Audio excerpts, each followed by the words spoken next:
Antichrist refers to William Jennings Bryan, and the Promised Land is Canada. In 1896 and 1900, the Canadian press were unanimously hostile to William Jennings Bryan, the American presidential candidate of the Democratic Party. When Bryan ran a third time in 1908, the majority of the business-oriented Canadian Conservative Party, the Liberal Party, and independent editors and publishers preferred the same, safe, and more conservative Republican, William Howard Taft. Canada's financially controlled most of the Canadian press and abhorred Bryan's economic and political radicalism. Paul Rutherford, historian of the 19th century Canadian journalism, said the set of shared economic interests by the liberal and conservative newspapers limited the independence of Canadian journalism. Historian James Page agreed the financial and business elite had a stranglehold on the Canadian press at the time. These conclusions by historians were confirmed by contemporary observers. According to the London Industrial Banner, the official publication of the Canadian trade unions, and again, we're talking about London, Ontario, not London, England, great dailies are up for sale. Money controls the management of modern newspaper corporations. At the same time, the voice of Western agrarians, the Winnipeg's Grain Growers Guide, observed, the ownership of newspapers in Canada has become the sideline of politicians and capitalists, and is to suit the views of these people that the wells of truth have been defiled. Unlike 1896 and 1900, part of the Canadian press in 1908, representing radical agrarians in Western Canada, social reform liberals in Western and Eastern Canada, trade unionists, conservative Protestants, and militantly anti-Catholic Protestants linked to the anti-Catholic Orange Order, admired Bryan and wanted him to win. Moreover, in 1908, many anti-Bryan editors commended Bryan's honesty, sincerity, and idealism. As an example, the editor of the strongly anti-Bryan liberal Kingston Whig described Bryan as charming, a gifted orator, and a thoughtful presidential candidate. A certain degree of ambivalence emerged in 1908 because of the absence of free silver, populism, anti-imperialism, and anti-British diatribes, themes raised in the 1896 and 1900 campaigns. However, the majority of Canadian editors, like the American counterparts, viewed Bryan as too radical and threatened Canadian business interests and might encourage the growth of trade unions and agrarian radicalism in Canada. Editors admired Bryan, the moral reformer, but despised his social, economic, and political agenda. Historian James Page concluded that Bryan's radical beliefs were not compatible with Canadianism, as articulated by the Canadian financial elite and the two major political parties, Liberals and Conservatives. Bryan was unique in his visiting Canada several times before and after his presidential campaigns. William Jennings Bryan went on speaking tours in Canada in 1897, 1908, and twice in 1909. His visit in February 1908 was a rare example of an American presidential candidate speaking in Canada during his presidential bid.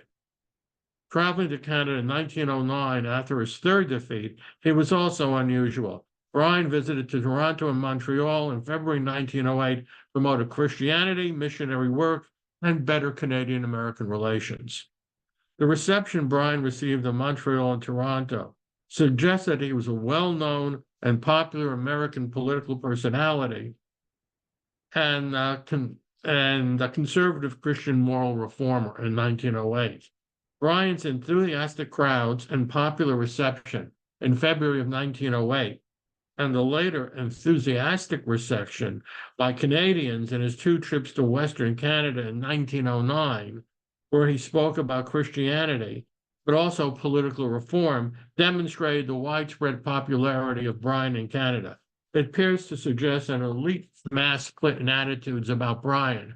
For the most part, Canadian editors and publishers did not accurately reflect public opinion, and Bryan was a far more well-known and popular American in Canada than most newspapers were willing to admit. His combination of agrarian political radicalism, and conservative religious values appealed to a wider share of the Canadian population. As an example, in 1897, Canadians had an opportunity to observe the anarchist and popocrat of 1896 and 1900 at close range because Bryan visited Montreal, Toronto, and Ottawa. Bryan received a generally favorable reaction from the Canadian press. The papers praised Bryan's oratorical abilities and his character. Editors made a distinction between Bryan the man and Bryan the politician.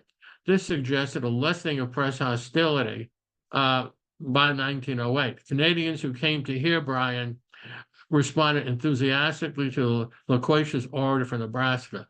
Large and friendly crowds attended Bryan's lectures. Bryan, who had no trouble drawing crowds in the United States, found Canadians just as receptive and eager to hear the great commoner. However, this first Bryan visit to Canada in 1897, he also found the same kind of reception. Hundreds of people rushed to Union Station in Toronto to see Bryan. According to the Buffalo Times, the enthusiasm to see Bryan was ever been excelled than attending any event except one of national importance. During his stay in Toronto, Canadians besieged him. They wanted to speak with him and shake his hands, and they only obtained relief from his constant stream of visitors by going on a guided tour of the city with the mayor, Robert Fleming.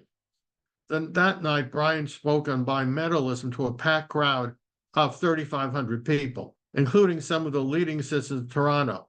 When Mayor Fleming, who introduced Bryan, remarked that he expected the American people to elect Bryan president of the United States, many in the audience cheered.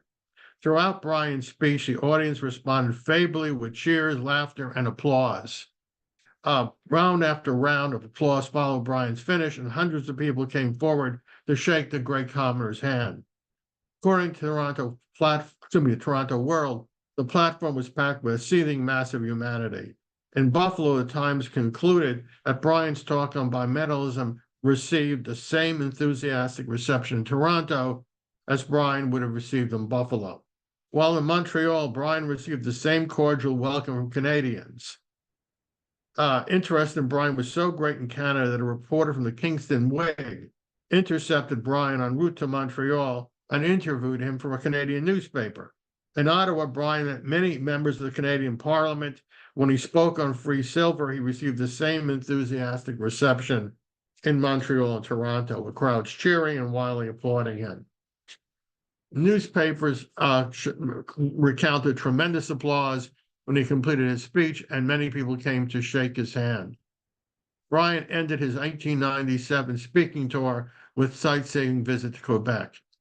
In trying to explain why Bryan attracted such large crowds and received such a warm welcome from Canadians, the press argued that his 1896 presidential run made him famous in Canada. Newspaper editors believe Canadians came out of curiosity or admiration for his character, but not of sympathy of his views. The Toronto Saturday Night believed Bryan impressed Canadians, yet this would not mean he converted them to his views. However, the conservative Toronto Mail and Empire admitted that Bryan had many supporters in Canada, that the views he entertains as supporters in this city was evinced by the frequent hearty applause which greeted him. Several Canadian newspapers admitted his popularity and that he was well known due to his 1896 presidential election campaign. Let me get to the conclusion. Hold on one second. Canadian newspapers responded to the moral and religious content that comprised most of Bryan's speeches in Toronto and Montreal in February 1908. Unlike his stress on bimetallism and political issues in June 1897, when he visited Canada, most of the press refrained from emphasizing their opposition to his political and economic views that they would highlight during the 1908 campaign. One newspaper, the independent conservative Toronto News, considered Bryan a welcome guest. Members of the paper's editorial staff admired his abilities as an orator and acclaimed him as a great preacher. However, the paper used his visit as an opportunity to castigate his alleged anti-business policies. The news condemned Bryan's attempts to have the United States adopt restrictive and inquisitorial legislation. Actually, the views of the Toronto newspaper represented those expressed by the majority of the Canadian campaign during the American presidential election, which is why Canadian newspapers, liberal, conservative, independent, preferred to see Taft in the White House. Bryan's visit to Canada in 1908 was an exercise in a good international goodwill. The friendly comments the famed American made about Canada and the British Empire were welcomed by the Canadian press. In turn, Canadian newspapers refrained from attacking the great commoner. When comparing the reaction of the press to his visit in 1897 with 1908 and later his visits in 1909, the hostility of the press lessened. During the 1908 visit, the famed Nebraskan drew large and enthusiastic crowds. Based on the reaction of the audience and statements of the press, Bryan had become a household name in Canada. He seems to have been greatly recognized on the streets of Montreal and Toronto. Once again, Bryan received a warm welcome from audiences in June 1897, February 1908, and later in his post-election trips to Western Canada in May and October 1909. Bryan received a friendly reception not only from general audiences, but audiences composed of business and professional men. Even Toronto journalists gave him a rousing reception. Newspapers, editors, and publishers considered Bryan a welcome guest. A correspondent from the Buffalo Times interviewed several Canadians, and what they said was, "I will be compelled to revise my high opinion of the people of the United States if they do not make Mr. Bryan the next president." Thank you.